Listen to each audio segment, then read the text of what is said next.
Good morning, folks. Galen Clavio here. Welcome back to CrimsonCast and the Back Home Network. It is Saturday, March 28th. March almost done. Hard to believe. It really is. And the NCAA tournament only has 8 teams remaining in it as we've gotten through the Sweet 16. I'm going to talk about those games that we saw on Thursday and Friday. I got some questions already from folks that I wanted to answer. And we'll preview what's going on with the Elite Eight games. Obviously, 2 games tonight, 3 Big Ten teams in action. Maybe this is the year, finally, since 2000. The Big Ten been looking for a way to win the national championship. They've got a good chance this year. They're probably still not the favorite, just in terms of, I think Arizona is the best team remaining, and Duke looks real hard to beat right now. But when you got 4 out of the 8 Elite Eight teams, you've put yourself in a good position. And certainly, you never know until you get to this point in the tournament who the strongest conference really was. But I think it clearly was the Big Ten this year. And so we're going to talk a little bit about that and what to expect in these Elite Eight games.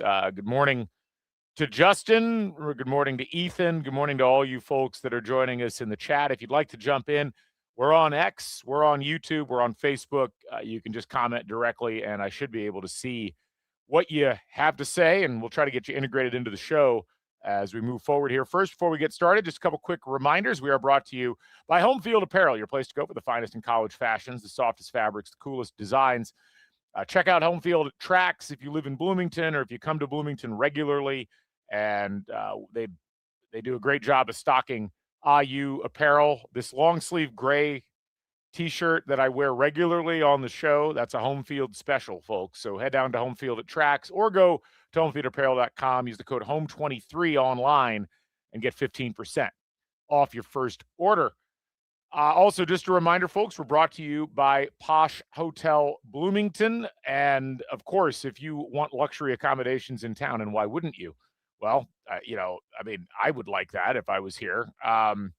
Let's get you down to Posh Hotel. They just opened up some dates for football. First couple of weekends of football are open and available, and you can enjoy the finest in accommodations right on Kirkwood Avenue, right there at Washington and Kirkwood. You can be a block from the square. You can be 3 blocks from campus, and you can enjoy the bar downstairs, the Kurt Signetti room, and all the great amenities in the various rooms. You can use the code POSHXCC. Again, POSHXCC, all one word. And you'll get, if you book on their website using that promo code, you're going to get a special CrimsonCast mug in your room as a gift. So collector's item. I don't even have one, but you can get one yourself. So again, Posh XCC if you book with Posh Hotel Bloomington on their website. And you'll enjoy your time there at Posh Hotel Bloomington this upcoming summer or during football season in the fall. So go ahead and check that out. Also, folks, just another quick reminder, we are brought to you by Atlas of Memories Travel Co. Mesa Stillwell will help you with your travel needs, whether that is vacations, as she books through a variety of different services, including Royal Caribbean, Virgin Voyages, sandals, or you can check them out for tickets to concerts and sporting events. If you go to Linktree/Atlas of Memories Travel Co., probably the best way to get directly connected via Facebook, but check out Mesa at Atlas of Memories Travel Co. and get your vacation booked for this upcoming spring or summer. All right. Before we dive into tournament talk, I wanted to talk a little bit about some of the items going on in the coaching searches. And I think this is really some fascinating stuff going on right now. As you really got a lot of interesting items happening now with the North Carolina job open. We had some comments actually in chat that we wanted to get to. So SW Indiana 10, did you see rumors Dusty May told Shirts not to take a job this cycle because Michigan is going to be open? I did see that, and it actually feeds into exactly what I was going to be talking with you all about today, which is where things are at with the coaching searches and really what to think about coaching searches in general at this stage. This is a unique time in college basketball. And one of the things that I think is worth noting is that in college basketball, you've got a big sea change going on in terms of what people are looking for in jobs, what jobs are attractive, why they're attractive, why certain jobs have come open, and what to think about as some of these roles get filled. Obviously, with North Carolina coming open, that's the biggest available job right now. Now, Kansas, we thought was open, and then Bill Self was like, no, pump the brakes. And we'll see what happens with that. I think what you can see going on right now with Kansas is likely a situation where there's a desire to move on the part of boosters and maybe in the athletic department with Bill Self, because Self has certainly struggled here with his health over the course of the last few years. But I just think also perhaps, you think about that national championship game that happened in 2022. Kansas comes back, beats North Carolina with Hubert Davis as the coach. And, that feels like it was yesterday, but it was 4 seasons ago. And both of those programs have not had the time that you would have hoped that they would have had if you were a fan or a booster of either. And they're both brands that we still think of as the Cadillac brands of college sports, at least on the basketball side. And yet, realistically, I think what we're finding is that doesn't matter nearly as much. Like the name recognition and the brand recognition of a Kansas or a North Carolina does not make either job automatically a better choice than whatever you have at the place that you're currently at, or it may not be as attractive as another job that's demonstrated that it's willing to spend money in the NIL era. And that's several jobs. I mean, you look at the teams and the programs that are remaining right now in college basketball. You've got Michigan, who right now is Thompson KenPom, the number 3 overall seed. Obviously a big brand, but not a top brand in college basketball, at least in the way that most people think about it. Like when you think about the top brands in college basketball for the Big Ten, you're thinking Michigan State. You might think Indiana if you love nostalgia, but I mean, let's be frank, Indiana hasn't done anything to earn or maintain that title as a top brand. But you're not thinking Michigan because you think, oh, Michigan's a football brand. But they've shown, obviously, that they're willing to spend money on basketball, which makes them a really attractive job. Also, when you consider that financially, they've got a ton of money in the hopper from football, from the Big Ten. You look at Duke. Duke, even though they're in the ACC, belongs in a separate category. And Duke really has, I think, been incredibly intelligent in structuring their basketball program as a professionalized organization. Their marketing is professional.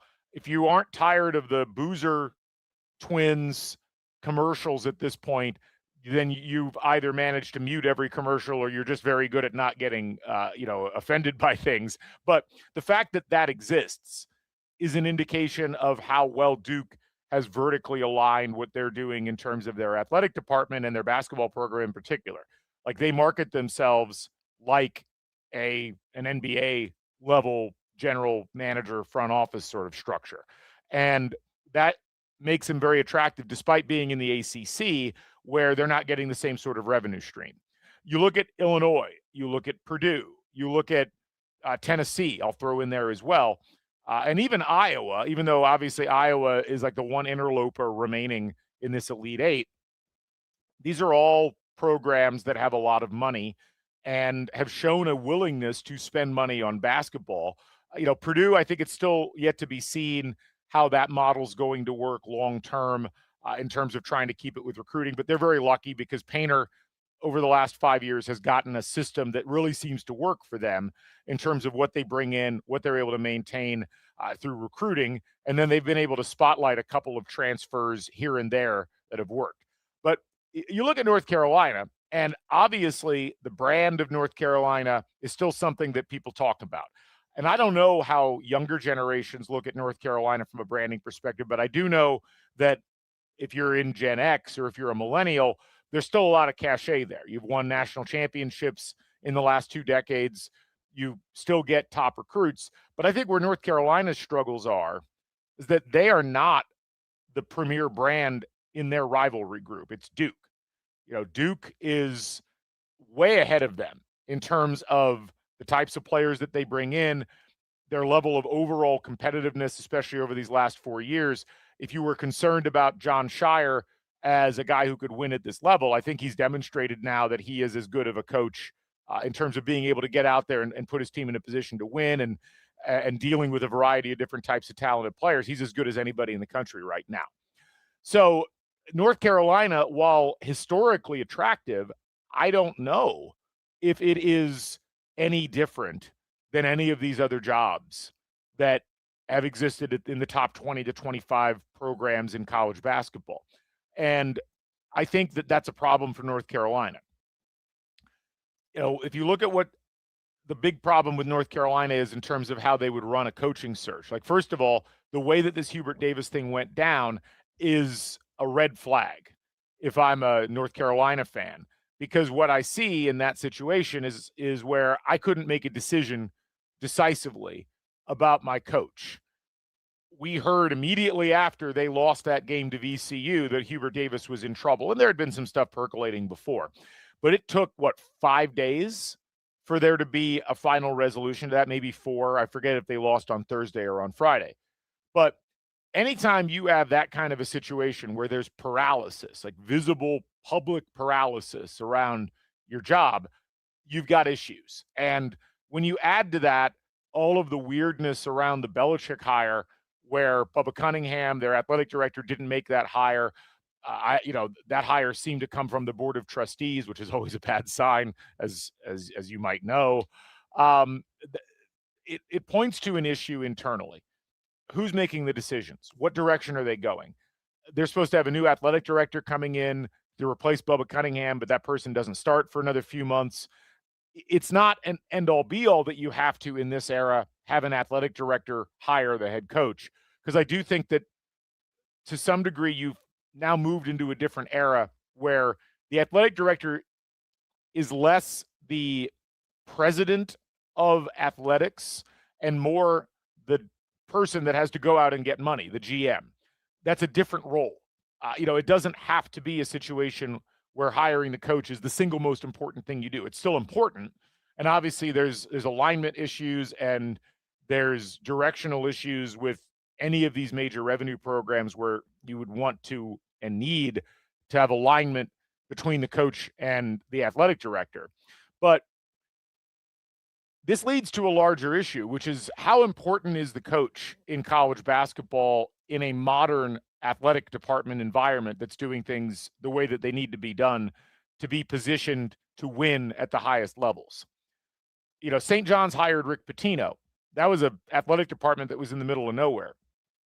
Pitino's done an amazing job, but he's needed a huge donor to go in and get him the players that he needs in order to jumpstart what they're doing. And you go down the list of these jobs, and when I look at North Carolina, I say to myself, well, what of all the names that we've heard, you heard Brad Stevens, who shot it down very quickly. Well, why would Stevens shoot that down? Why would he want to go coach at North Carolina if there's not already a structure in place where he could come in and be, assured that they would have the most NIL, that they would have the best structure to help them win? And I look at that and I say, North Carolina's structure looks very confused to me. There's nobody clearly in charge. There doesn't appear to be a plan about how they're going to market themselves, how they're going to position themselves in this environment, what they want to be. Do they want to try to focus more on recruits and the traditional way of building a program? Do they want to go and have a large reservoir of NIL to tide them over? Like, how do you approach that? And so if I'm Brad Stevens, I wish people would stop talking about Brad Stevens as a college coach. Do you know how long it's been since Brad Stevens coached in college? I mean, go back and look and just marvel at how long it has been. The last time Brad Stevens blew a whistle at the collegiate level was the same year that Cody Zeller played his last possession as a college basketball player, 2013. Like, that's how long it's been. It has been 16 years, or 13 years, since Brad Stevens was the head coach at the college level. Why would he come back? Like, why at this point? He's not even coaching at the pro level. This is a guy who evolved into a general manager and someone who is running things behind the scenes. It's a much more appealing job these days for a lot of people than being a college basketball coach with all that goes with it. But the other thing I'll say on this is being a college basketball coach doesn't necessarily have to be the most important thing for a person that wants to be involved in basketball, because you don't necessarily have to have the same level of control over everything.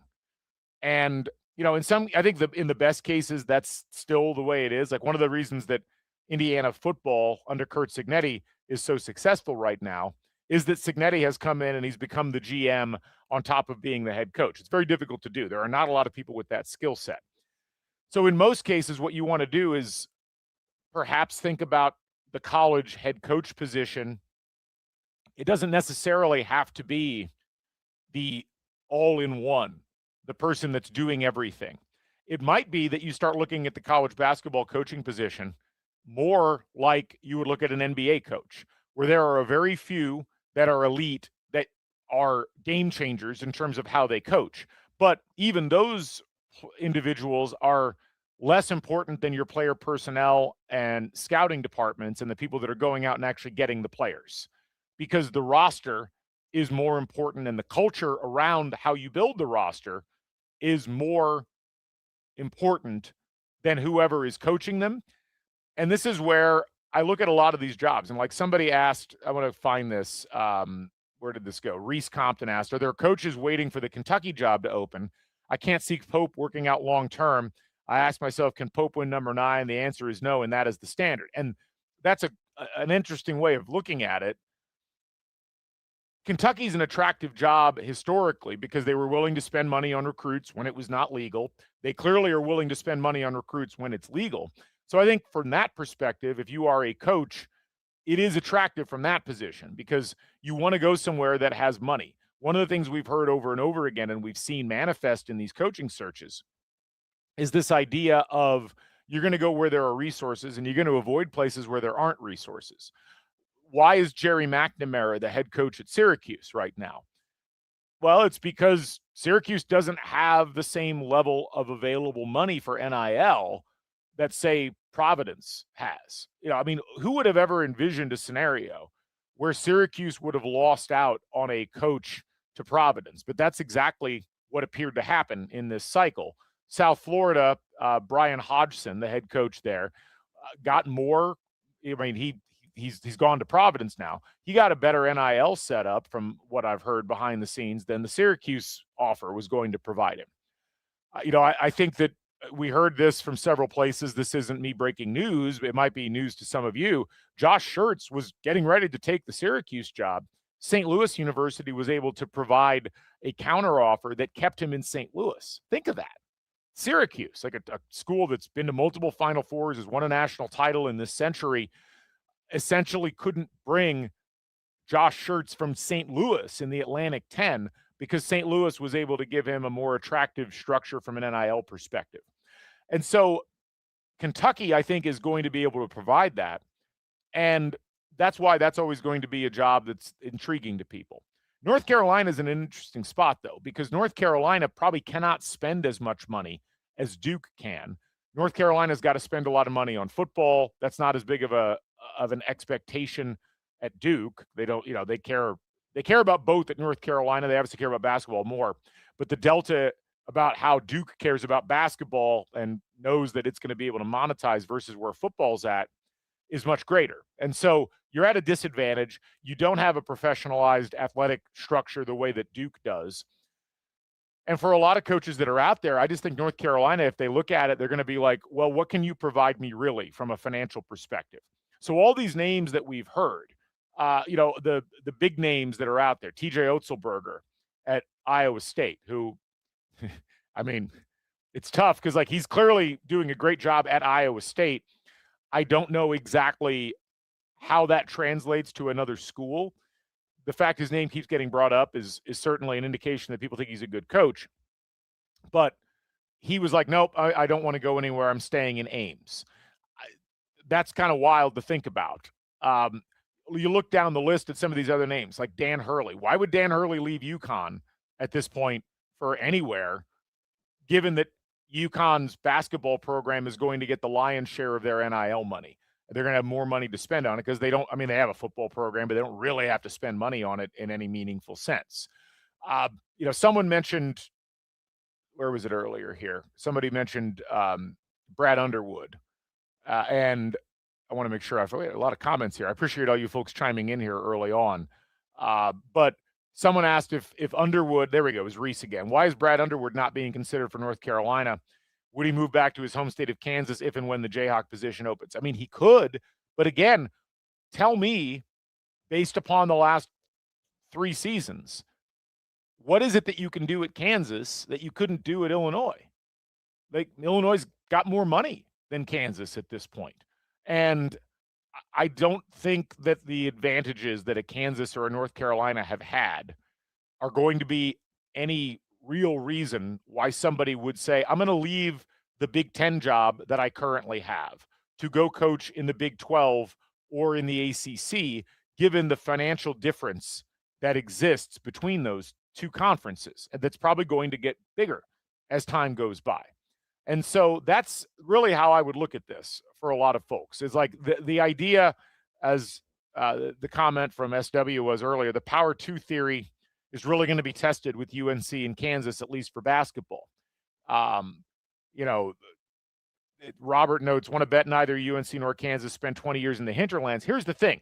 We criticize here within the IU circles, we criticize IU for not having been more on the front foot in ensuring that they were competitive in basketball over this last 20 years.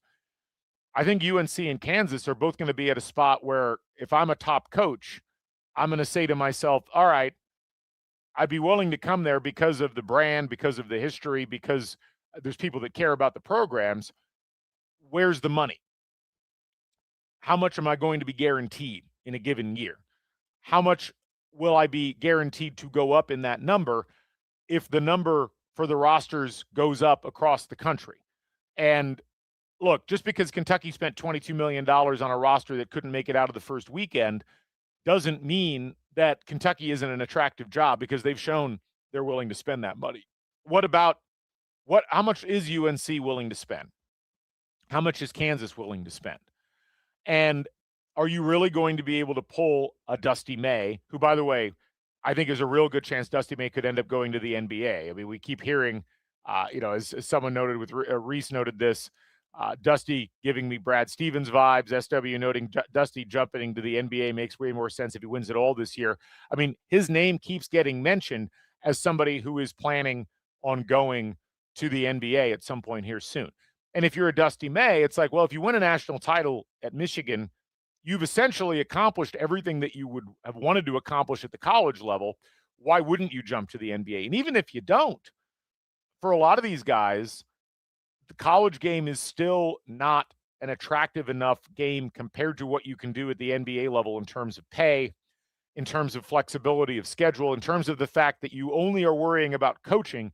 You're not worrying about also building a roster. But where I do wonder is, as we've seen with Duke, can you build a structure where the coach just coaches? And yes, they have to do some recruiting, and you have to sell parents, and you have to sell 18, 19-year-old kids on what they're bringing, what you bring to the table for them in terms of development. It's a little different from the NBA there. But, where do you craft a scenario where you can make your college job attractive enough that you can either retain a coach like Dusty May, or you can attract a coach like Dusty May, so that they can coach and do what they want to do, and you have an establishment in place where you don't have to worry about all of the money stuff, or balancing your budget with NIL, or going and begging for more money from your NIL setup. That's where Indiana's is going to be very interesting. They go and hire Ryan Carr, and you look at what Darren DeVries did in the portal last year, and how much of it was his fault or wasn't because of timing. The reality is, you've got to have a setup where you can go get players and not be totally reliant on just the coach. And this is where, when you hear people talk about, well, why didn't you go hire Ben McCollum, or why didn't you go hire a Division II coach? They might be great coaches. And this is the thing with Josh Schertz that I think there's still an open question about. can they really use a modern budget and a modern structure to go get players, or do you need to rely on having somebody else, a GM, go and do all of those things, and then the coach just goes and coaches the team? It's going to be really interesting to see what happens. And we had several questions here that and comments that I wanted to get to, so I appreciate all of that. So first of all, let me scroll back up here. I've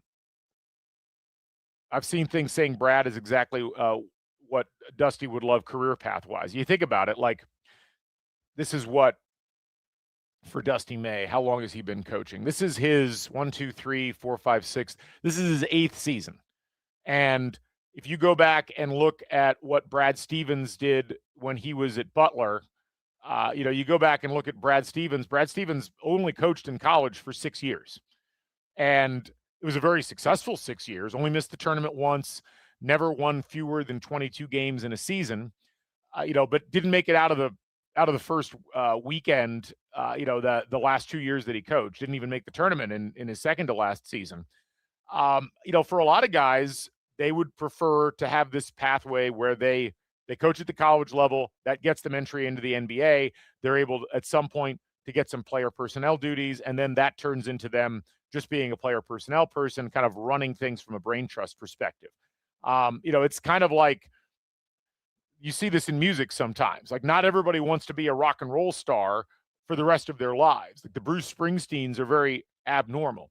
And what you see with a lot of really respected musicians is they'll spend 5-10 years doing that, but then they'll migrate to a producer level or some kind of executive level.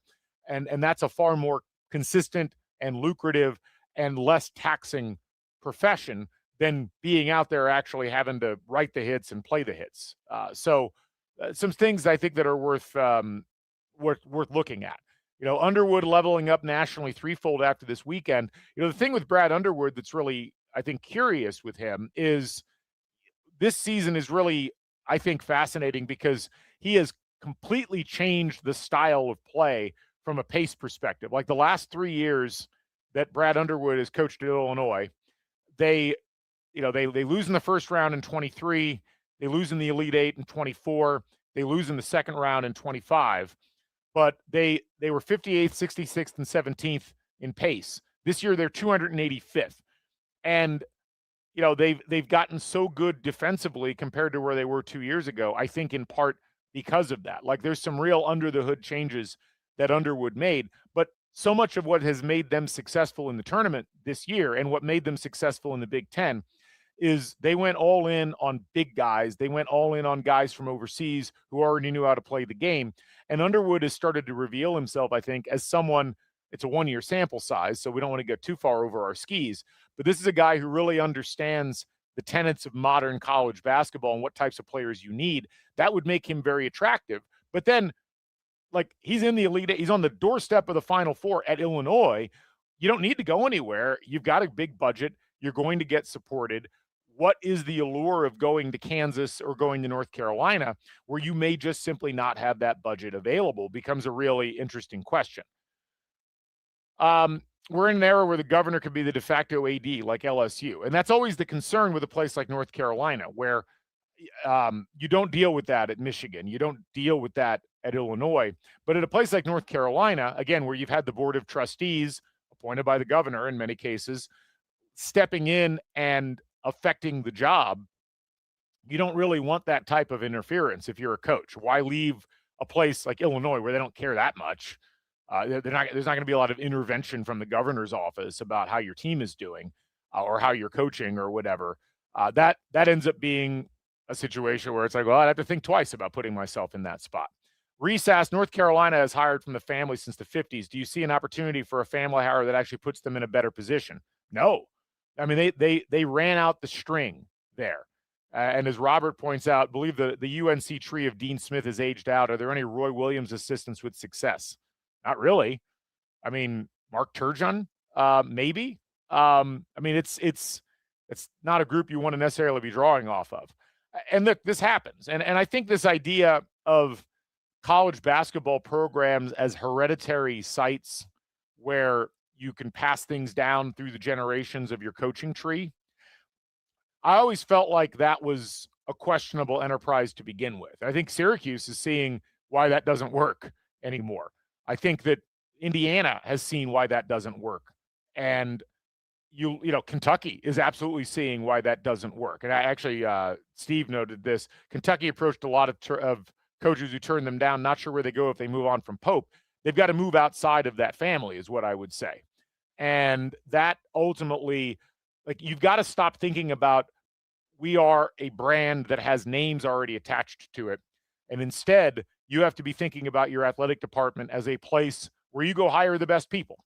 And you also have to have a setup where you believe in the people that are running your program. You believe in what they're doing from a general management perspective, from a player procurement perspective, from a philosophy perspective.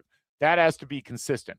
There has to be alignment between that person and up with the athletic director, if it's not the same person that's doing both, with the donors, with the board of trustees. Like, everybody needs to be on the same page. And there has to be alignment downward where that GM has to trust what the coach is doing.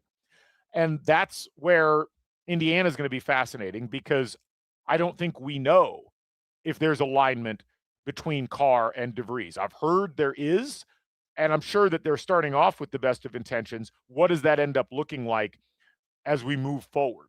Do we actually see alignment between what Ryan Carr is doing and what the what Darren DeVries is putting out on the floor? That's the really fascinating thing to me, and that's the thing to think about with all of these jobs. North Carolina now because it is open, Kansas because it may become open, Syracuse, they just ended up hiring Jerry McNamara.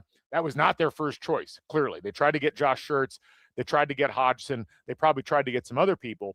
It almost feels like they're now settling for someone who wanted the job, and they don't necessarily have a great deal of confidence that that's the guy that's going to get it done, but they're going to give it a try because they don't really have another plausible option. And at least this might get some donors galvanized.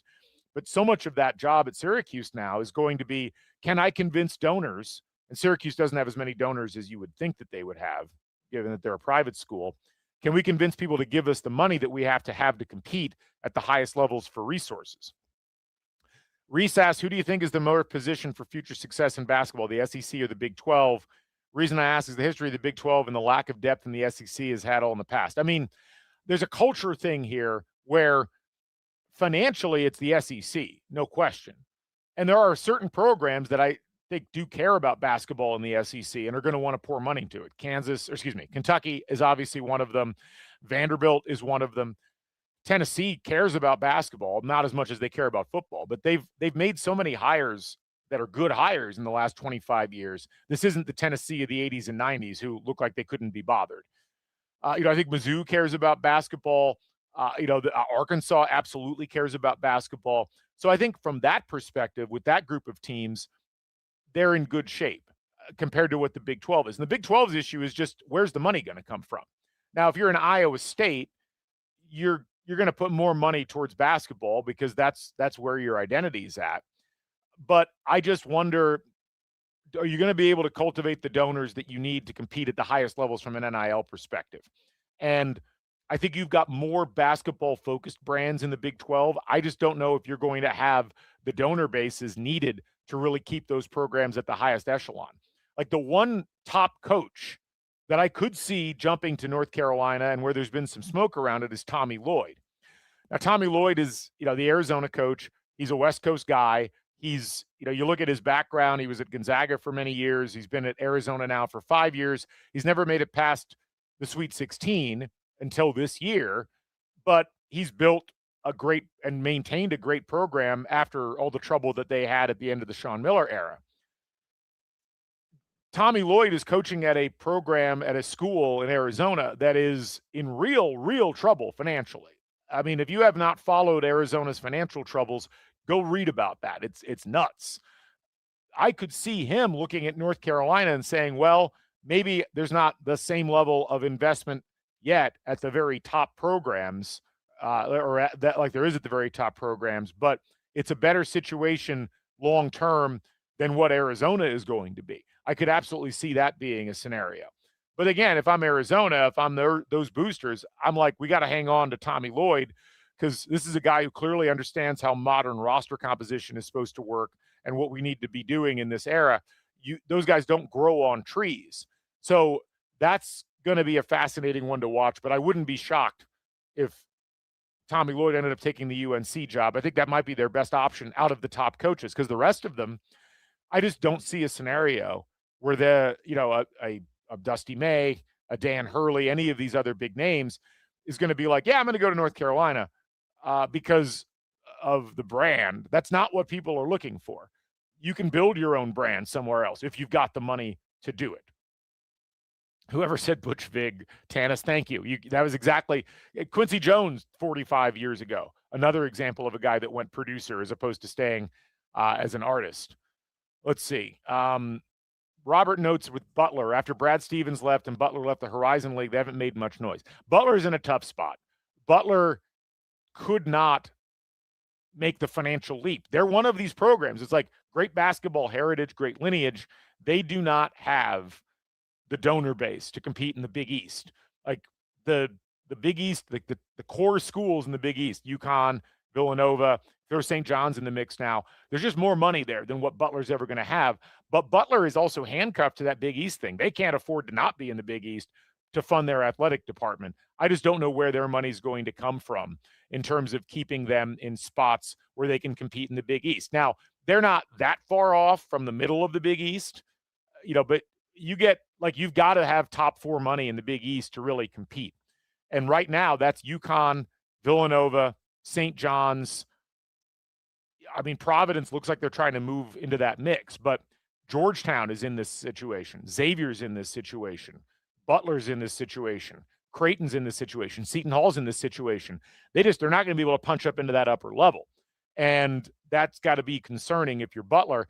And what Butler just did with Ronald Norred and hiring him is exactly what Syracuse just did with Jerry McNamara. It is the exact same thing. It's like, we can't afford any of the big names, and we don't really have anything on the horizon NIL-wise that's going to make this job tremendously attractive. What do? Well, we hire somebody that we can at least get alums and donors a little excited about and hope that brings more investment. But I do find it fascinating that Butler doesn't have that sort of coin, but St. Louis does. I mean, and this is where St. Louis is almost underspent over the course of the last 15, 20 years. And I think they're realizing with this little taste of success they've gotten with Josh Schertz, it's like, winning is fun. Our donors love it when we win. Why don't we do more of that? Well, hey, we got a guy right now. Why don't we give him money? And all that said, Josh Schertz could go to North Carolina. Josh Schertz could go to Kansas. He would look at it as an absolute step up, where it's like, well, I don't know what they're going to have available at St. Louis. I'm assuming if it's competitive on the national level, probably 10 to 12 million. Kansas can do that pretty easily. North Carolina can do that easily. That's where those are going to be attractive jobs. And I'm really fascinated to see, if those come open. If North Carolina doesn't get Tommy Lloyd, if they don't get Dusty May, I could see them being, Josh Schertz looks like a really good candidate. We can build around that guy, and our NIL situation is better than what St. Louis is going to be able to provide. Why don't we just go get him and try to build around it? It's not too different from what Indiana did with Darren DeVries. And so I'll give the same caveat. If North Carolina is going to do that, there's two things. A, they need to have their structure in place and know exactly what they're doing financially and build around that. And two, they need to make that hire pretty quickly, because the transfer portal opens on the 7th of April. So you've still got about 10 days to get things going. But as we saw with Indiana, as we saw with Xavier, as we saw to some degree with Texas, you need to hit the ground running and get your roster put together. Because if you don't, you really put yourself in a difficult position trying to go out and get players. If there's one thing that last cycle taught everyone, it's like, have your wallet out, have it ready, try to strike deals quickly, because the top of the portal disappears pretty quickly. And if you get caught flat-footed, you're going to be in real tough shape when it comes to your roster. And to some degree, everybody's rolling the dice about who's going to be good with other players on the roster. You just don't know until you get through the whole system. But you've got to have a plan. You've got to go out. You've got to highlight, who am I going to spend the most money on? What does the top of the market look like? The number I keep seeing thrown around right now for top players is about $3 million in NIL money for one season. So you want to make sure that you go get one of those guys that's worth $3 million. And you don't want to be in a position where you are being cheap and being like, well, we'll just get 8 guys that are $1 million each rather than 3 guys that are worth $3 million each. I think we've seen, and again, this is where you have to look at the NBA and the way that rosters work there. There are not going to be that many difference makers available in college basketball, and you're going to need to get 2 or 3 of those guys. So you got to be sure you know exactly who's going to be a difference maker in the system that the coach is going to run, and then be able to go and get the right pieces. I mean, LSU is going to give Will Wade, I think, $12 million was what I heard in NIL money, which was more than North Carolina State was going to give him. So if LSU, who's in the mix but not a top dog in the mix as far as getting players, if they're going to have $12 million in NIL and they're planning on spending it, that's what you're looking at for pretty much everybody as a baseline. That's probably what St. Louis is going to have in the mix. That's what North Carolina's going to have to spend more than that. Kansas is going to have to spend more than that. Indiana's going to have to spend more than that. That's where you're at. I mean, that's how you've got to think of things now, I think, at the college level. Some other comments. Purdue, this is from Andy. Purdue feels like they want to continue down that family tree line of thought with P.J. Thompson, which frankly they probably have to do because it's not just not that attractive a job outside the family. See, I don't know if it is or not. They haven't really tried. I do know that it's whether or not it's attractive as a job is less important than whether they are going to be able to go get players and win. And I think that for coaches, Purdue's an attractive job simply because A, it's in the Big Ten, and B, it's essentially their bread and butter at this point. Football is not their bread and butter. And they're going to have a real hard time competing in the Big Ten with the way that they've structured football because of the lack of donors. But they've got that on the basketball side. So that's going to be, I think, really a curious thing to watch. Yeah, I mean, Brian noted earlier, so far the story of the Elite Eight is the bigs. You cannot escape having those in the starting lineup. So you need a coach who knows how to get them, and that might be from the overseas pool. It might not be guys domestically, because there are a ton of tall, skilled basketball players in Europe. We've seen it out of Illinois. We've seen it out of several other schools that have gone and signed those guys.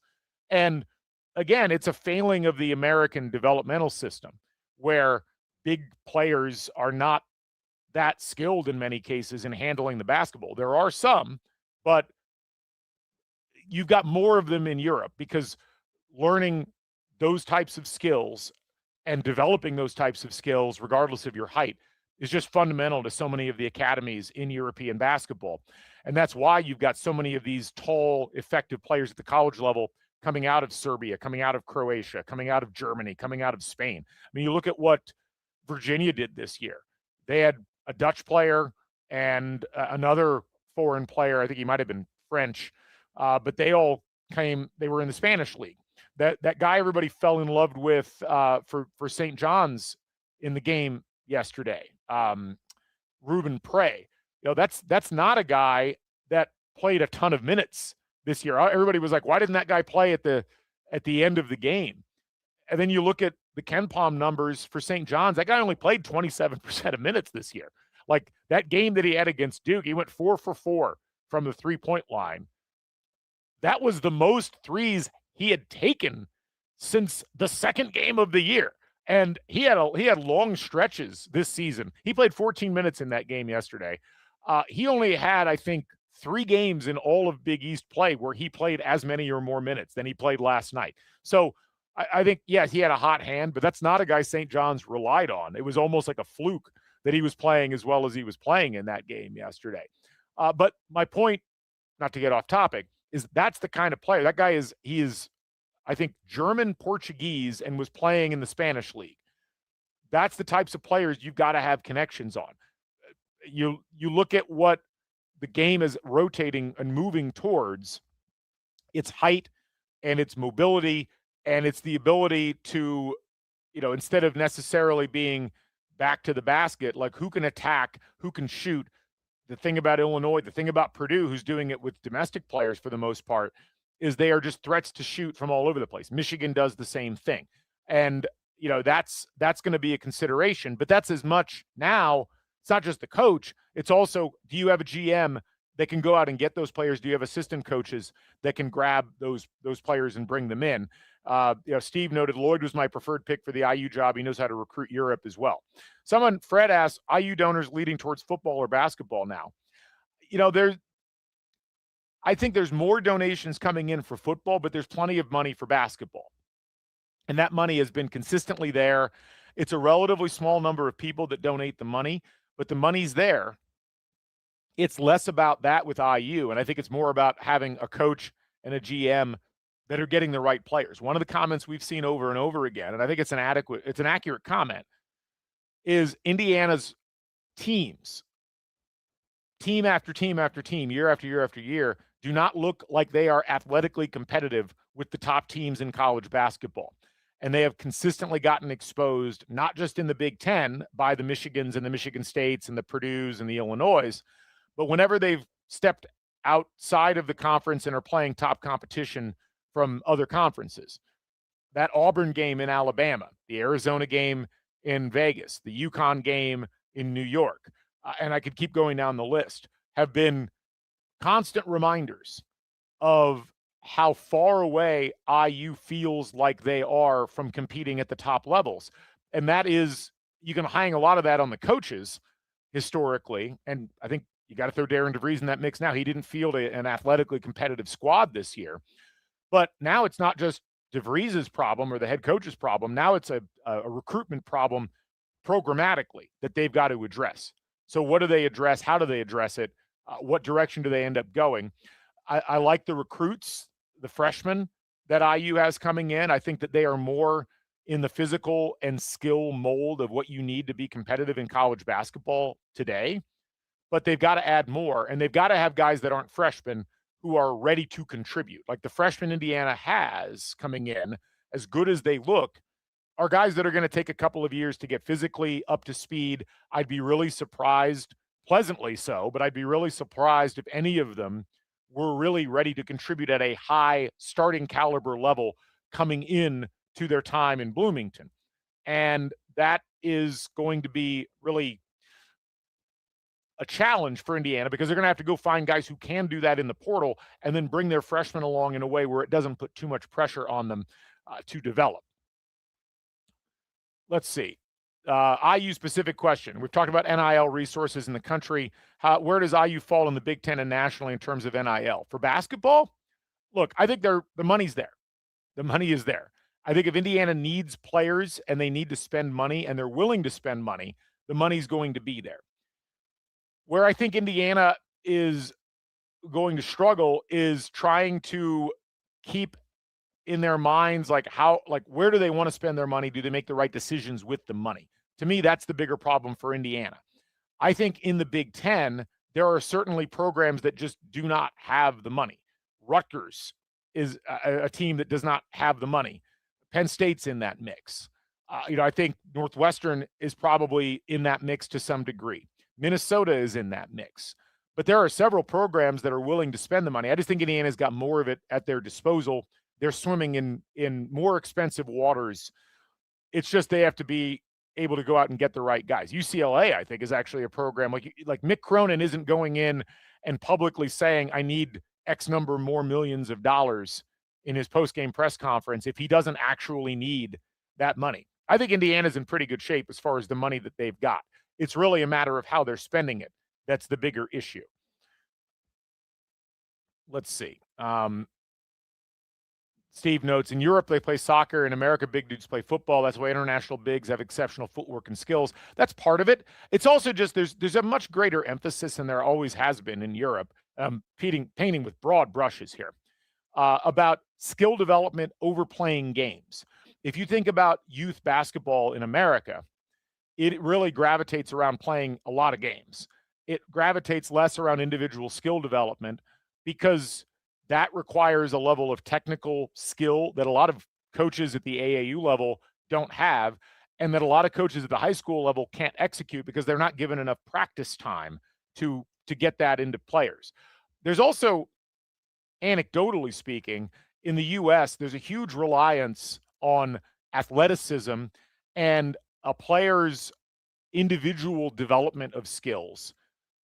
We look for players who are naturals at dribbling the basketball or shooting the basketball or have natural size or athleticism to overcome the lack of skill development at the youth levels in American basketball. And I think it manifests itself quite a bit. If you look at the strides that the international teams have taken in the Olympics or in some of the international basketball competitions. Like the U.S. still gets by on having just the best athletes in the world that play basketball, but it's real close. And eventually I think it'll just be equilibrium, because where you can't rely on it is necessarily like the ability to have 5 guys who have top level skills and can all shoot and can all handle the basketball and all know how to pass. Those are things that you get developmentally wise in Europe, I think, at a much higher level than what you get developmentally in the US. And again, college basketball is a problem in that mix, because college basketball, you can make money at it, but you may not develop your skills at the level that you should at the collegiate level, again, because you're restricted in the amount of practices that you can have. That's the kind of thing that there really needs to be just a top-down reevaluation of how basketball is structured in the U.S., because you are seeing with this influx of European players who can come in and play right away at the college level better than a lot of domestic players, you're seeing the difference in skill set and skill level in terms of how to do the individually important things in the game of basketball. A lot of American players just don't have it. It's not an accident. Doesn't mean that can't be fixed, but it will require a real changeover in how we do things in America as far as how this development stuff operates. Do I fear Indiana's going to go all in on bringing in bigs and put point guard play on the back or guard play on the back burner? No. If they do, then they're going to be screwed. Like, that's just not something you can do. You've got to balance. And that's where I think it's the big question mark for Indiana. You just don't know until we see who Indiana goes and gets and who they can attract. You just don't know what's going to happen with the roster. That's what makes this offseason so interesting to me, is how well does Indiana reset now with another year of evidence of what works roster-wise and what those players cost and how to get them into the mix. What are they going to do? I don't think anybody knows at this point. Let's see. Okay, Kara asked a question. I got to answer this one. Tortuous hypothetical. If a trustee didn't stop it, allegedly, and Dusty May was our coach right now, would we be playing in the second weekend? No offense to Darren DeVries, willing to give him a chance. I don't know. Look, there's so many variables. One of the things I think about a lot with IU is IU's got money. The money has been there since the NIL era opened, and let's be frank, it was there before too. Like, there's certain players that have come to Indiana who wouldn't have come if there wasn't money at IU. IU has just chosen the wrong players in many cases. And that's not to disparage players that have put the Indiana uniform on. It's more that the combination of players that Indiana has chosen programmatically have not led to success. And Indiana spent a ton of money in the portal going into Mike Woodson's last year. And they had players like Omar Ballo that worked at prior stops and were impressive. You had players like Malik Renew, who they worked at other spots. Malik Renew had a great year at Miami this year. They haven't put the players together in combination. And I think where Dusty May has been so impressive, and it's not just Dusty May, I think Brad Underwood fits in this as well, is they have figured out how to put players in combination, and it's worked at a higher level than has worked at Indiana. I do think that Dusty May, objectively, taking everything else out of the equation, given a 2-year runway, would have been able to do at Indiana what he did at Michigan. I don't think anything's blocking anybody from doing that at Indiana. It's more that the wrong decisions have been made. There's nothing different in the water in Ann Arbor that makes them successful and makes Indiana unsuccessful or relatively unsuccessful in basketball. There's nothing different at Illinois. I mean, Illinois was not winning at high levels prior to Brad Underwood getting there. And there have been seasons where, if you look at Underwood's arc at Illinois, he got hired there the same year that Archie Miller got hired at IU. He went no tournament technically, but they would have been in the tournament in 2020. Second round, first round. That was from 2018 to 2023. That was the Brad Underwood experience. Then they've gone Elite Eight, second round, Elite Eight minimum this year. But I don't think that was because Brad Underwood got 8 years or 9 years or whatever it's been. I think it's frankly because Brad Underwood restructured how he approached the game, and has figured out now how to attract the right types of players and have them be successful. To me, that's it. So Dusty May has demonstrated he can do that at Michigan. And I think that you could say, going back to Kara's question, yes, he would have been able to do that here. That doesn't mean Darren DeVries won't be able to do that here. It's just that in his first crack at doing it, he didn't have a very successful season. Most of that was roster, but that's part of the game. That's what you've got to have. If you're going to be successful in college basketball, you've got to be able to get the roster right. Indiana's got the financial resources. I have had debates back and forth with people about this for a long time. I don't think it's anything intrinsically wrong with Indiana that's keeping them from having success. And as this comment from MRK says, like Coach Sig, there's only self-imposed limitations. IU basketball keeps shooting itself in the foot. I couldn't agree more. And again, it's not a Darren DeVries only issue. It happened with Woodson. It happened with Archie Miller. It happened with Tom Crean. Like the revisionist history of the Tom Crean era has gotten out of control. Tom Crean, like the 2016 season, as much as we look upon that fondly, but then winning the Big Ten title, that season started so badly, and there were so few indicators that season was going to get good. People expected Tom Crean was going to get fired at the end of December that year. And it was a blip on the radar of what was otherwise a pretty depressing 4-year stretch from 14 to 17. These are consistent problems, and there's a variety of reasons for them, but a lot of it really comes down to putting the wrong groups of players together. And they might be good individual players, but there hasn't been a cohesion, and there hasn't been an attitude at Indiana like you see at a Michigan, like you see at some of these other top programs, amongst the players and the way that they play. And you look at Indiana football, nobody would have looked at Indiana football and said, that's a place you can win regularly, let alone go undefeated and win a national title, let alone do it in 2 years, let alone make 2 straight college football playoffs.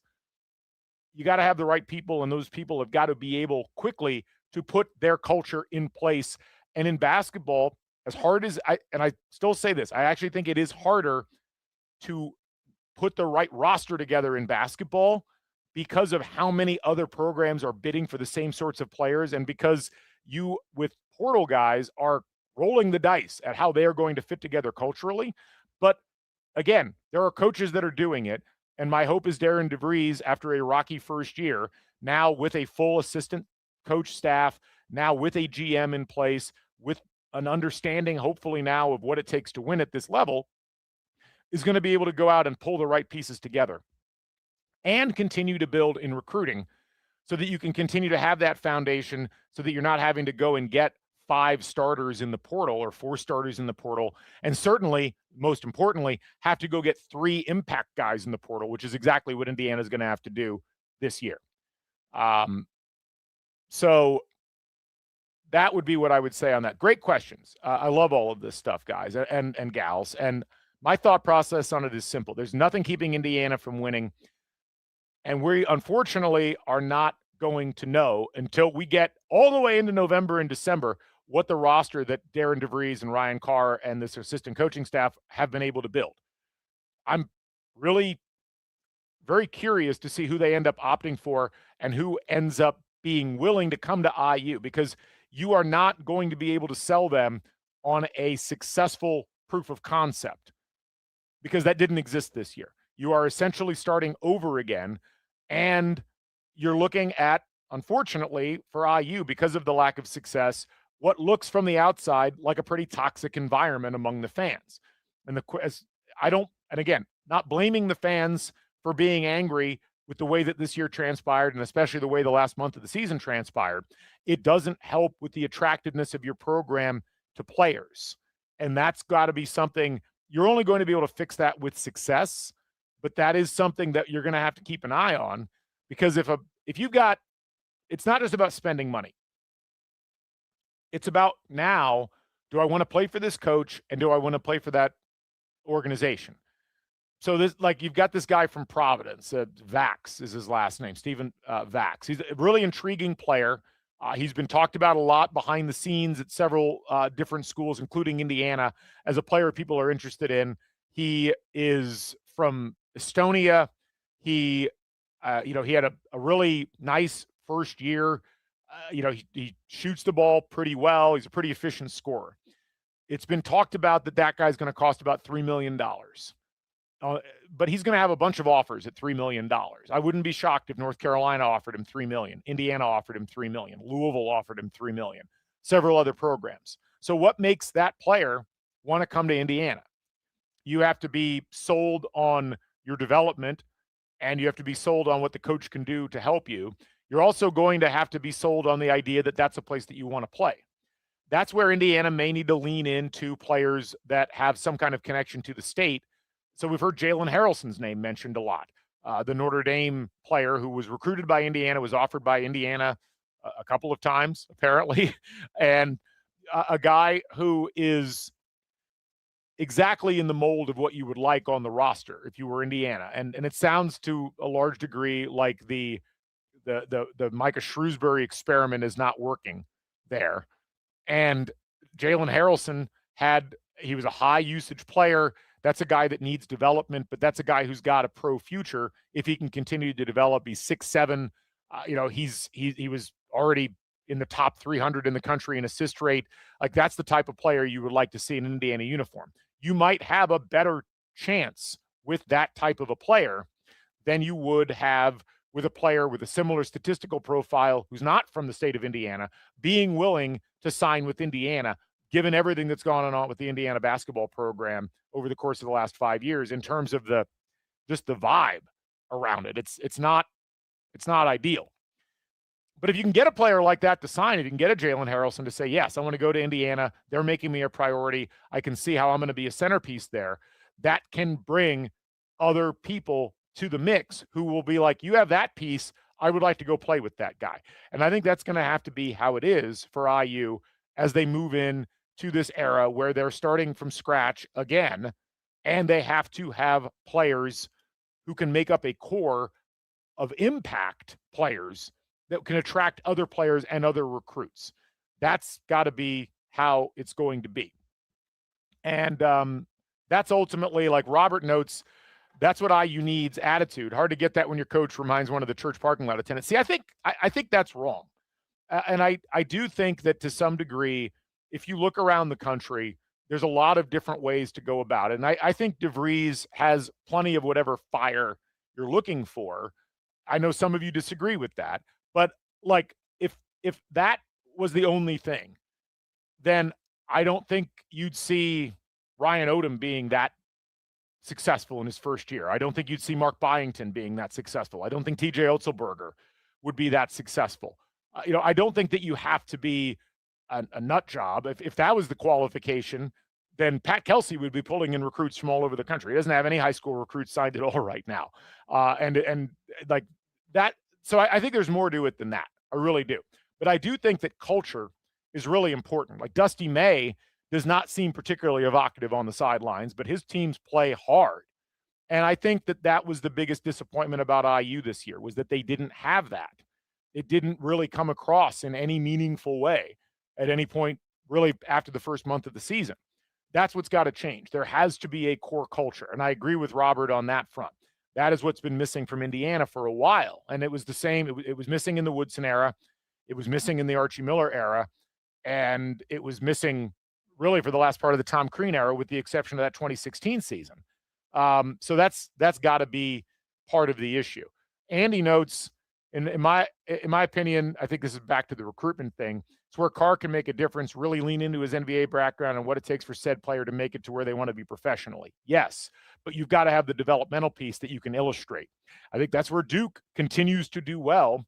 And I think it's where Kentucky, like without Calipari, regardless of what you thought of him as a game coach, could always point to the developmental piece. And that's what attracted McDonald's All-Americans every year to Kentucky, was that they knew they were going to get developed with an eye on the pros. You don't necessarily have to do that to the same degree, because you can bring in Europeans who have a different conceptualization of it as players, but you've got to have something that aligns with this idea of why a player would want to come play for you in the first place. Fred, and we'll close out this segment here, commonality of the Final Four teams will be talent and togetherness. I think that's a really good point. I mean, if Purdue or Arizona makes it, I think that those are two completely different models of how to put a roster together, but those teams feel very aligned with each other. Iowa has defied the odds and has put themselves in a position where they're on the doorstep of the Final Four because of the combination more of togetherness than talent. Tennessee, talented team. What's making them successful is how good they look right now as a unit. And I think you can go down the list with that, with all of the teams that are still alive in the NCAA tournament. It's what's been missing from Indiana for a while. It's what Indiana's got to have this year. And it's a real challenge to go find those types of players in the transfer portal. But there are no more excuses. Indiana's got to do it. It's that simple. They've got to do it. And if they can't pull it together this year, I think you have to have a really in-depth consideration process of where you're going as a basketball program, and if all the pieces at leadership levels are really where they need to be in order to put you in a position to be successful. Quick break. We'll come back. We'll talk about those Elite Eight matchups and talk a little bit about the Sweet 16 right after this. When the final buzzer sounds in Bloomington, the conversation starts here. The assembly call is IU basketball. Live post-game shows, smart midweek breakdowns, and no empty hot takes. Jared Morris, Coach Brian Tonsoni, Andy Bottoms, and Ryan Phillips dissect lineups, sets, and recruiting so you know what really happened and what it means for the Big Ten season, March, and beyond. Join the live chat on YouTube, then catch the podcast on Spotify and Apple. Just search Assembly Call and be part of Hoosier Nation's most trusted post-game tradition. Back again here, and we won't go too terribly much longer. This was longer than I thought we were going to go, but some great questions, and you all got me fired up a little bit in talking about where everything's at with college basketball and IU as a whole. So thank you. I appreciate that.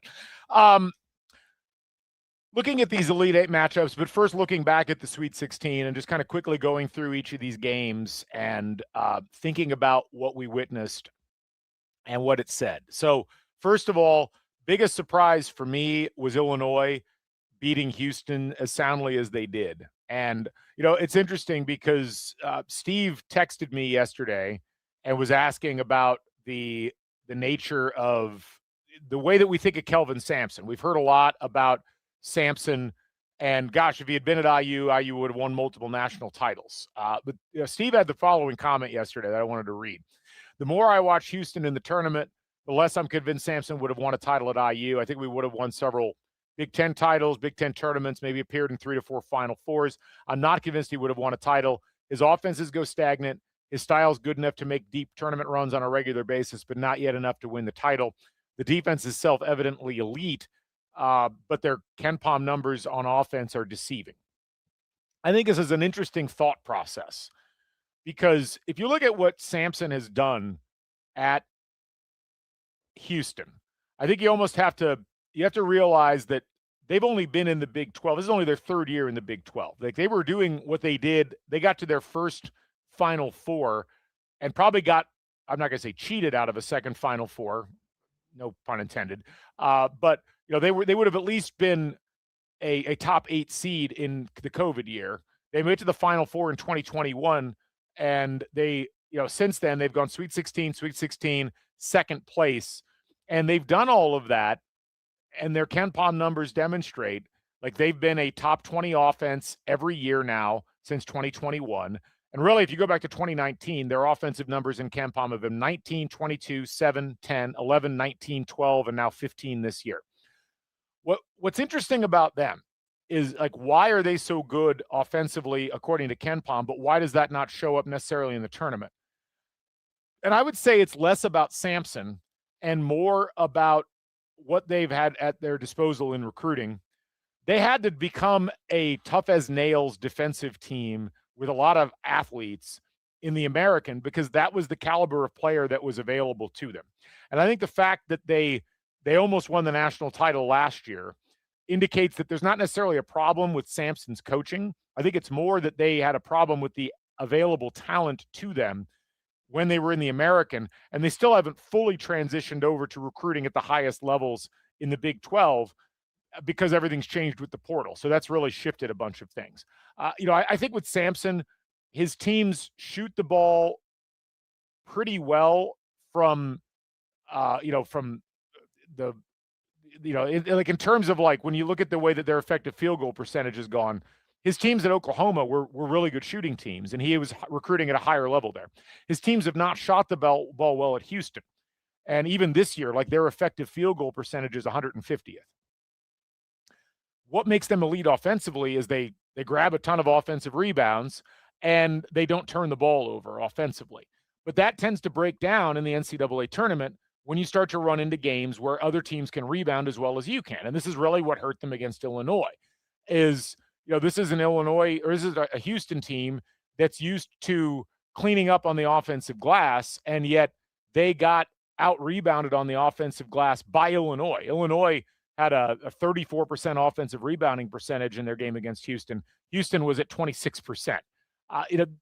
That right there is a real issue. So when I look at Houston, I think there's nothing inherently wrong with Sampson's approach. I just think he doesn't have players that can shoot the ball effectively enough to win that deep into the tournament. And yet, when you say that, you have to keep in mind, like, they were a couple of possessions away from winning the national title last year.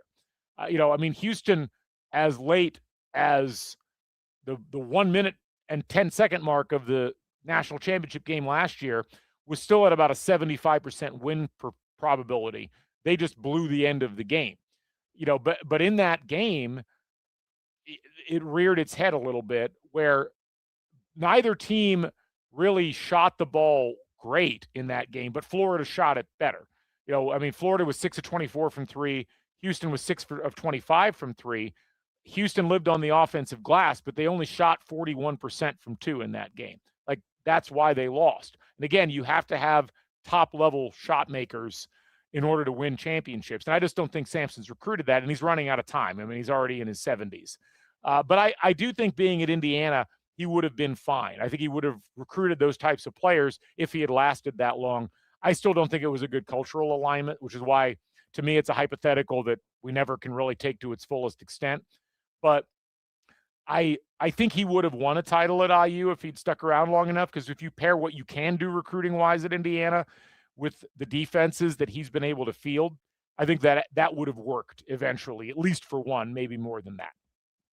Anyway, a bit of a tangent. Let me go back and talk about the games. That was my biggest surprise. I really didn't think Illinois was going to be able to play with Houston, and they did. When I look at the other games, I'm not shocked Iowa ended up winning that game. Oh, actually, Indiana Sports Connection had a really good point. Houston and St. John's seem like eerily similar teams the last few years. It's the same problem where St. John's, because of the lack of money until this booster came in, and because of Pitino being such a cheat code in recruiting, I just don't think they've been able to recruit good enough shooters yet.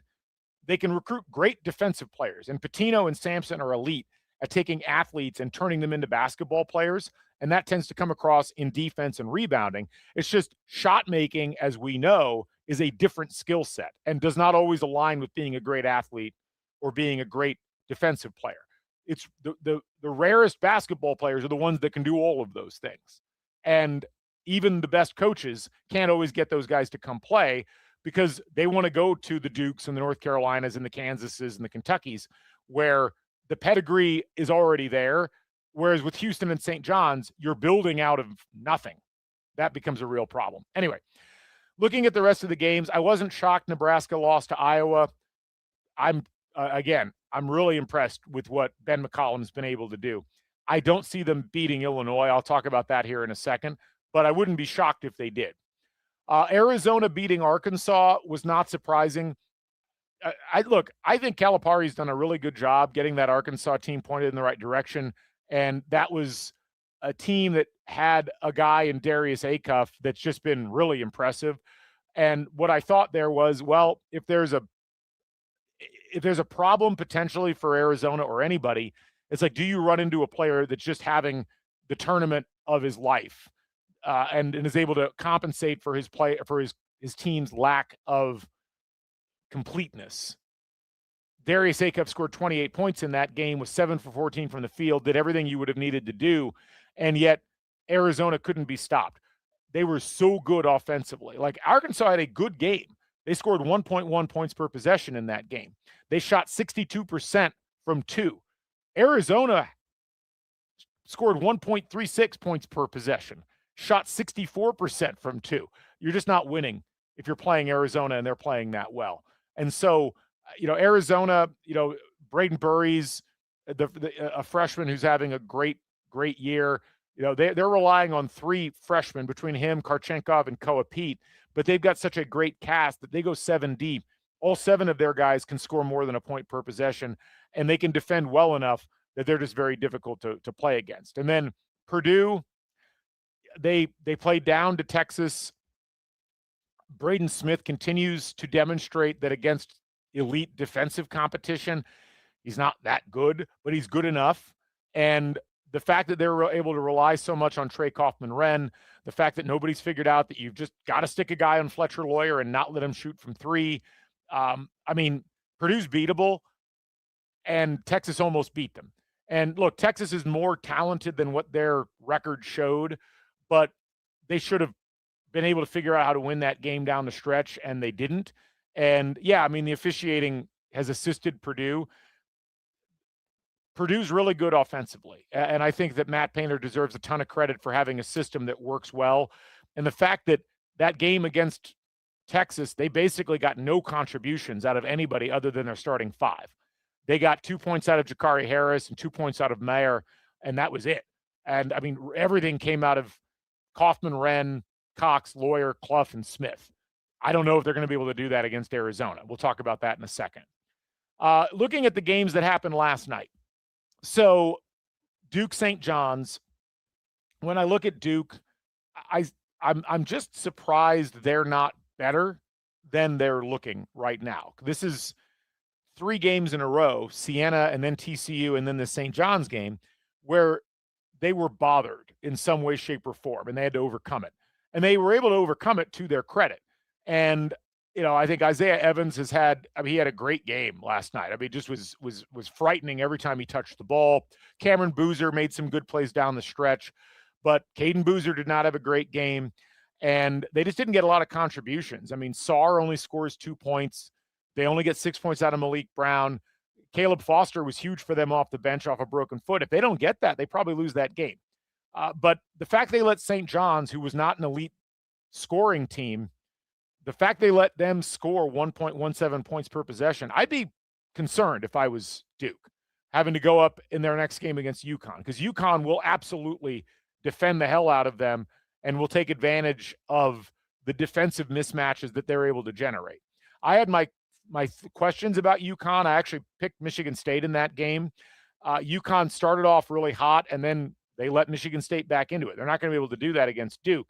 But when I look at UConn, between Terrace Reed and Caravan and Solo Ball, that's a group that is really hard to play against. And if they can get 3s out of Braylon Mullins, I really like their chances. And look, I think the fascinating thing about Michigan State to me was that Michigan State proved, they came back in that game, they were talented enough to beat UConn, but they started slow and they just never got going offensively. And Jeremy Fears, again, was kind of a liability, I think, all things considered. Yeah, he had 7 assists in the game, but I was just not impressed with him offensively.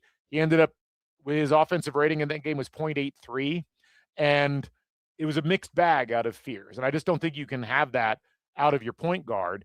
And, they got great contributions from Carr and from Kohler and from Cooper, but they just didn't get enough early defensively. And it was a problem that Izzo corrected, give him credit. He just didn't make they needed to come out of the gate like that. So watching UConn, they're going to have to play better against Duke in order to win that game, but I also think they've got a real good shot to do that. On the other side of things, Michigan, I was so impressed with what Michigan did yesterday. That was a game that I was very concerned Alabama was going to come out, hit a ton of 3s, and Michigan wasn't going to be able to compete throughout the course of the game, because when that train gets rolling and when Alabama's playing at the pace they want to play, it's real hard to combat that. In that first half, it was played at Michigan's pace. at Alabama's pace. Michigan then came out, completely changed the complexion of the game from the moment that you hit the floor in the second half, and Alabama had no answer. And you look at Alabama, they shot 47 threes. They shot 22 twos and 47 threes. They only hit 14 of them in the game. Michigan hit 13 threes, were far more efficient in terms of how they dealt with the basketball. And they ended up out-rebounding Alabama 33-21. And Michigan ended up out-efficiencying. We got to find a better term for that.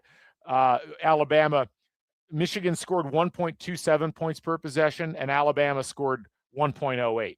They made Alabama inefficient in that game. And that was the one thing I thought Alabama was going to be able to do, was maintain their level of efficiency. And Michigan is just so good that they took them out of it. And they're just there's a reason why I had a real hard time picking between Michigan and Arizona to win the national title. I ended up picking Arizona because of their health situation. And I still think if both teams play their best on a neutral floor, I still think Arizona is like a hair better than Michigan. But man, Michigan was really impressive with what they did last night. Tennessee, Iowa State, this was really sad. I loved the Iowa State story, but this is what happens when you lose your best player. They lose Joshua Jefferson, who was one of the best players in the country. He's number 2 in the Ken Pom Player of the Year, which looks at a bunch of different advanced statistics. They just didn't have what it took. And Tennessee continues to impress me. When Tennessee is scoring efficiently, they're incredibly hard to beat because they're so good defensively and they're so good on the offensive glass. You want a wild stat? Tennessee had more offensive rebounds in that game last night than Iowa State had defensive rebounds in that game last night. They had 16, the Vols had 16 offensive rebounds, and Iowa State had 14 defensive rebounds. And this was one of those games where Tennessee was able to convert a lot of those offensive rebounds. They were just very impressive throughout. And this was a Tennessee team that did not play a perfect game. They turned the ball over 17 times. A quarter of their possessions ended in turnovers. And Iowa State just couldn't do anything with it because Tennessee's defense was so good. Now, I do think there's an upper limit to what Tennessee is reasonably going to be able to do. And if you look at the way that that game projects, I'll do the Sunday games first and finish up talking about the Saturday games. And you look at those games, right now Duke's a 5-point favorite against UConn, and Michigan's a 7-point favorite against Tennessee. And when it comes down to it, Michigan's offense and Tennessee's defense are both elite. Michigan's defense is better than Tennessee's defense. And as we saw in that Alabama game, they just grind you to a pulp, and they do a lot of the things that Tennessee does well offensively. They do them well defensively. So I really see one of those situations as, Michigan's got the height and the athleticism to keep Tennessee off the offensive glass, and they've got the ability to contest shots outside. And Michigan doesn't bother with trying to turn you over because they know they're good in those other areas. They also don't put you on the free throw line. Whereas I just don't think Tennessee's defense is going to be able to hold down Michigan's offense. So I really like that matchup for Michigan. That feels like not a sure thing, because I think at this point, any of these Elite Eight teams is capable of beating the other. But I really like that matchup. Now, as far as the UConn-Duke game is concerned, it's a similar kind of thing on paper. But the difference is I feel like Connecticut has almost underperformed offensively, and I think they've got the players and the ability to play at a much higher level offensively than they have. And I do really like how Connecticut's defense matches up against Duke's offense. I would still probably lean towards Duke just because, as someone mentioned earlier on in the chat, you're probably going to get the calls if you're Duke. They've gotten them all tournament. But UConn's also won 2 national titles in the last 3 years, and Dan Hurley is going to make sure to try to mitigate whatever officiating advantage Duke might have. So I do like the positioning of UConn in this one. I'm leaning towards taking UConn in that game. And again, when you look across at the two teams, Foster had a great game against St. John's. Is he going to be able to have another one against UConn? I don't know. How well can Terrace Reed hold things down below? I think that's a big advantage for UConn when you're looking at him as a matchup against Ngangba. And then what do they get out of Caravan? If it's Caravan versus Boozer in terms of offense versus offense, they're both incredibly efficient scorers. Boozer's much better in terms of being able to rebound. I'm not sure what that looks like in terms of that matchup. But again, I'm kind of leaning UConn in this game just because I've not liked what I've seen out of Duke so far in this tournament. They have been lucky, I think, to get to where they're at this point. They were lucky that they pulled it together in the last 8 minutes of that game against St. John's. And they were lucky that St. John's, after going up 10 with about 10 minutes to play, just could not put their throat on Duke defensively. Like, St. John's did so much pressuring Duke in that game and then backed off of it for some strange reason. And that was really what let Duke get back into the game. And Duke had better offensive players to close things up down the stretch. Let's close things off by talking about the games today. So Arizona-Purdue is the late game. That one right now is a 4-point spread on KenPom favoring Arizona.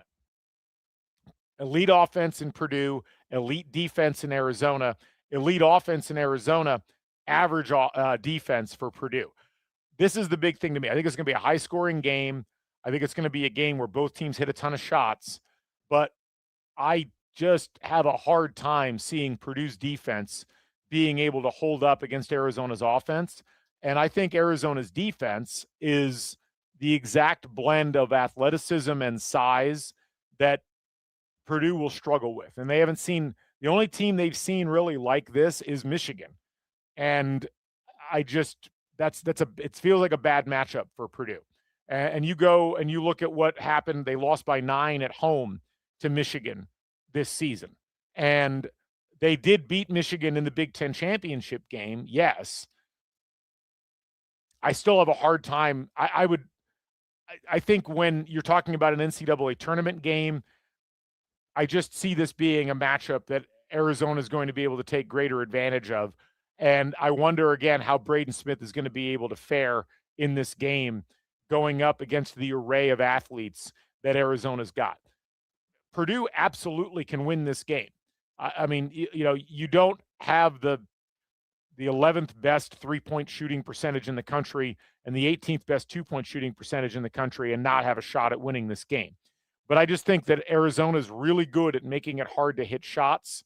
And Purdue, because they don't get to the free throw line that much, I just wonder how well they're going to be able to fare. Like, even the size aspects of things here, are you really going to be able to just rely on Clough and Kaufman-Wren cleaning up on the glass, given that Arizona does not have a size disadvantage in this game? So I lean Arizona in this one. I think it'll be an entertaining game, but I think Arizona wins this. Illinois, Iowa, on paper, this is a 7-point favorite in favor of Illinois, and I would say that seems like the most logical one. Again, it's the size differentiation and the fact that you've just got so many skilled players for Illinois that are significantly bigger than what Iowa can throw out there. And I think that's going to show up mostly in terms of the defense that Illinois will be able to play. I mean, Illinois is not an elite defensive team, but neither is Iowa. I mean, they're both top 30, but Illinois' offense is elite, and Iowa's offense is not quite in that category. It's about the 20th best offense in the country. I think the question just becomes, can Illinois continue to score at the efficiency level that they've been scoring at over the course of the tournament so far? If so, I just don't know what Iowa can do to slow them down. The funny thing about that Nebraska game was that Nebraska's big Achilles heel was their offense. And, they just weren't that efficient of an offensive team. And they significantly overshot where you would have expected them to be in the first half. And then they found their level in the second half. And it was weird because Nebraska's defense, which was their bread and butter all season, kind of abandoned them in the second half of that game against Iowa. They let Iowa outscore them in the second half 34-25. And they let Iowa score almost 1.3 points per possession. That was so uncharacteristic for Nebraska. Give Iowa credit for that, That's not the type of game they're going to be facing as they play Illinois. They're going to be facing a team that's going to be able to outscore them. And I'm struggling to come up with the way that Ben McCollum will be able to employ his defense to slow down what Illinois wants to do offensively. So if I had to guess right now, I'd say you're looking at a Final Four of Arizona, Illinois, UConn, and Michigan. So that would be UConn versus Illinois and Arizona versus Michigan would be the matchup. That would be what I would think. But again, I could see Duke beating UConn.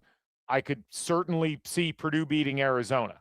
So there's a bunch of fascinating elements to all of this that are going to be good to watch. This is why we watch the games. And I like all four of these matchups. They all have their own intriguing elements to them.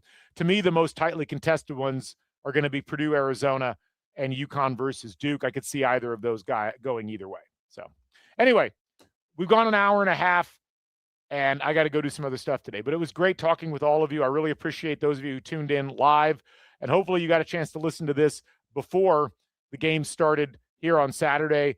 Elite Eight action, it's always a little bittersweet. You only got 4 games left this weekend, and then you've got the 3 games next weekend, and that's it for college basketball, and then we're off to portal season.